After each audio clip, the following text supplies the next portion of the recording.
Disco. Easily one of the flashiest and most legendary mutations in the game, Disco is a visual masterpiece. Your plant will shine and flash through 5 bold colors: red, pink, yellow, green, and blue. Unlike the rainbow mutation, which fades gently between colors, Disco just jumps instantly from one color to the next. No transitions, just pure eye-burning. The mutation itself grants a massive X125 multiplier and is only obtainable during the Disco event, which has to be spawned by John Dell, or through a Disco Bee if you've somehow got your hands on that. Up next is the Shock mutation, and man is this one powerful. This mutation turns your plant into a neon glowing lightning rod. It's incredibly bright, so bright that the plant basically loses its normal texture, and it screams high voltage. Shocked crops appear during thunderstorms when lightning hits them, or sometimes from special admin storms like the Jandel storm. The Shocked mutation gives you a huge X100 multiplier. If you've got gear like the lightning rod, your chances of getting this mutation go way up. It's rare, but if you're farming during thunderstorms with the right setup, it's absolutely possible. If you do get this mutation, I recommend getting some more mutations on it before you sell it. Let's slow it down a bit and go into Wet mutation. This one's much more common, but don't underestimate it. During rain or thunderstorms, or even just from standard sprinklers, your crops can take on the Wet mutation. When they do, they'll start dripping with water particles like they've just been hit with a fresh splash. Wet isn't flashy, but it does give you an X2 multiplier, and more importantly, it's required to get some of the better combos later on, like Frozen. Stack it with other weather-based mutations, and you're laying the groundwork for serious stacking later. Following that, we have the Chilled mutation. This mutation activates during frost weather or when you've got a polar bear pet nearby.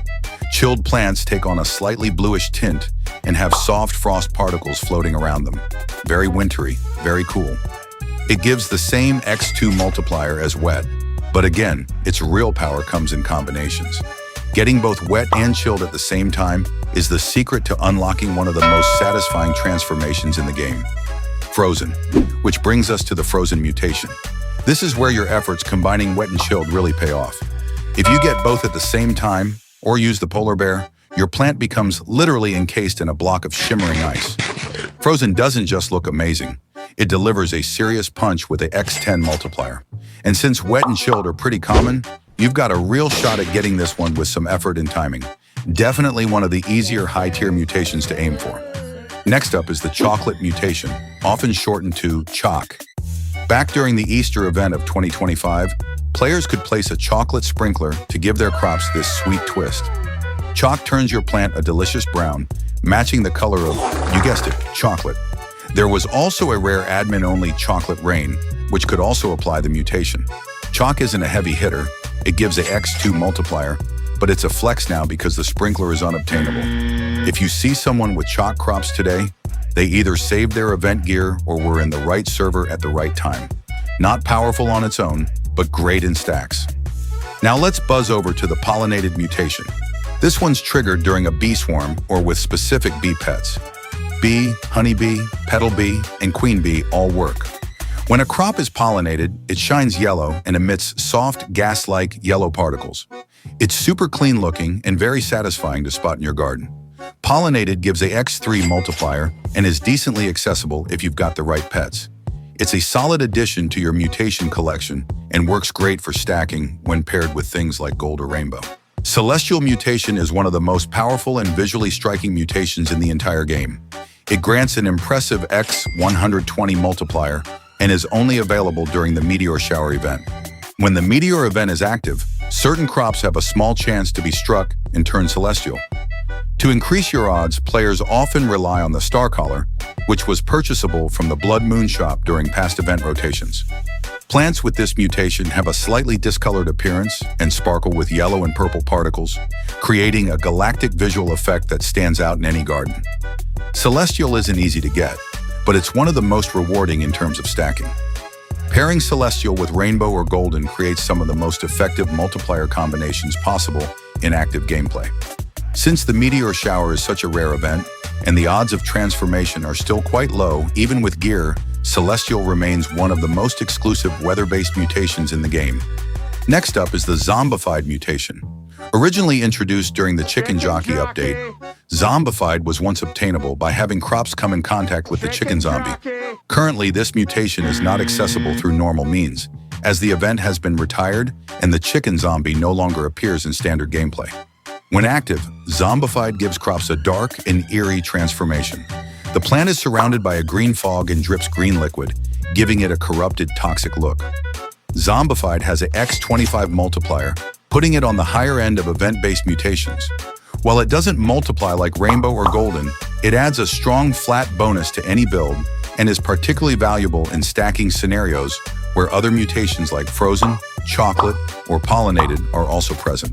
It's a legacy mutation now, and players who still have it active on their plants often use it as a badge of participation from earlier content cycles.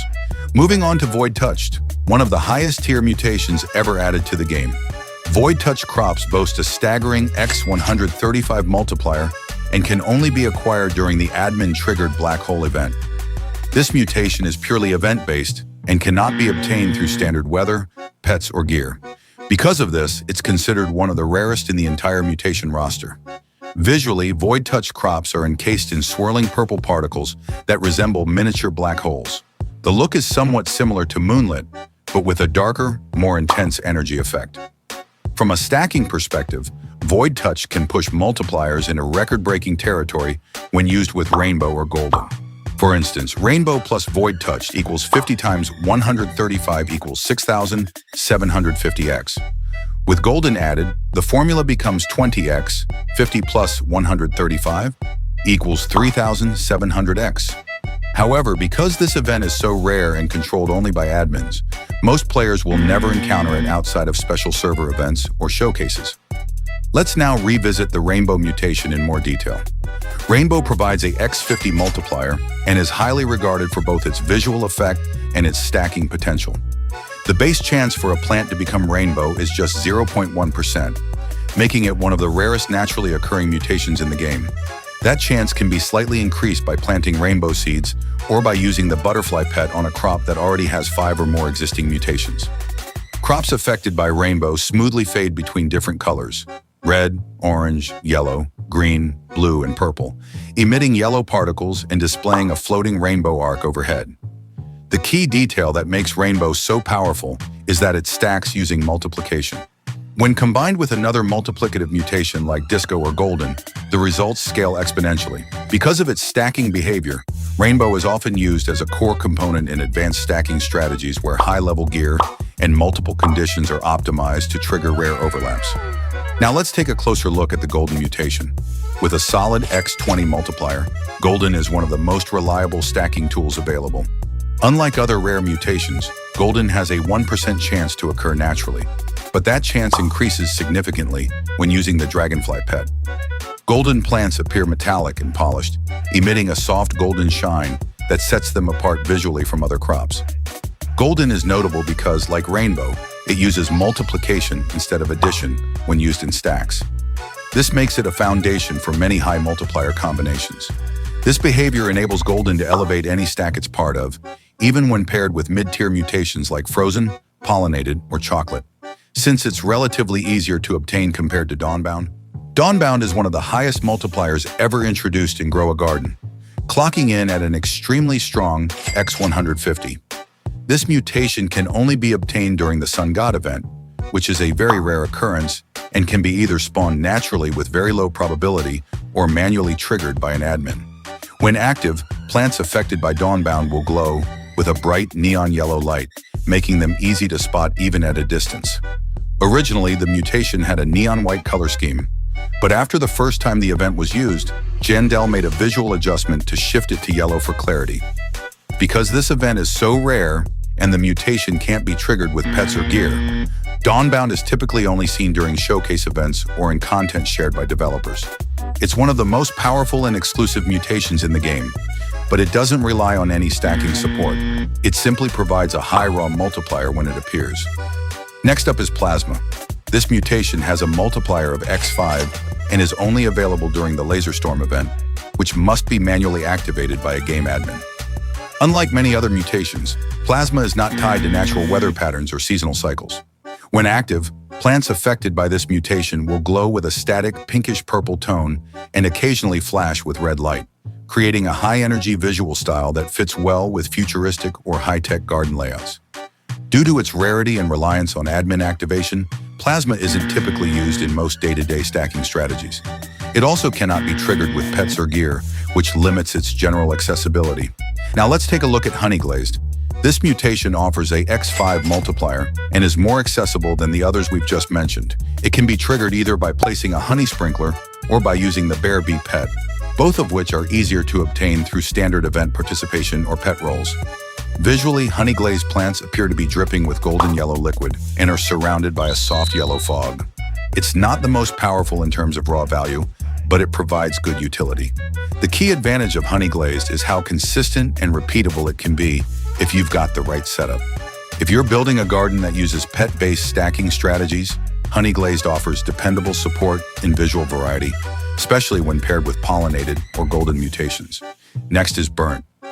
The burnt mutation, while unreleased at the time of writing, is known to exist in the game's internal files and is expected to be linked to the red dragon.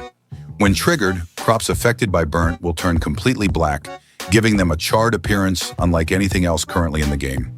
This mutation has a multiplier of X5, and once released, is likely to be a part of fire or dragon-related events.